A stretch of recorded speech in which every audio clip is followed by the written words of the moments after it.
দেখো আজকে আমি বানাবো ভোগের খিচুড়ি, তাই জন্য আমি ডাল নিয়ে নিয়েছি। ডালটাকে শুকনো খোলায় ভেজে নিলাম, তারপরে ডাল ধুয়ে চাল ধুয়ে নিলাম।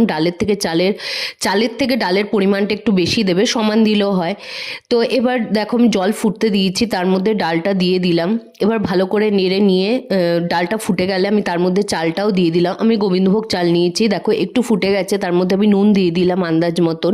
হলুদও দিয়ে দেবো এর মধ্যে আমি, কিন্তু আমি তেল টেল কিচ্ছু দিইনি, আমি মশলার মধ্যেই সব দিয়ে তার পর এর মধ্যে দিয়ে দেবো। তো চলো এদিকে আমি মশলাটা করে নিই। দেখো আমি নিয়েছি তেজপাতা, দুটো শুকনো লঙ্কা, জিরে, ভালো করে ফোড়ন করে নিলাম। এবার এর মধ্যে আমি দিয়ে দেবো টমেটো, আদা, জিরে, কাঁচা লঙ্কা বাটা এবং নুন, হলুদ ভালো করে কষিয়ে নেবো, একটু মিষ্টি দেবো।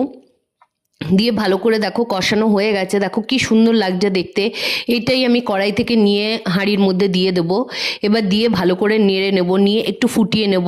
ফুটিয়ে নিয়ে নামানোর আগে একটু ঘি দিয়ে দেবো। তো চলো তাহলে দেখো এরকমভাবে বানিয়ে খেয়ে দেখো, দারুণ লাগে।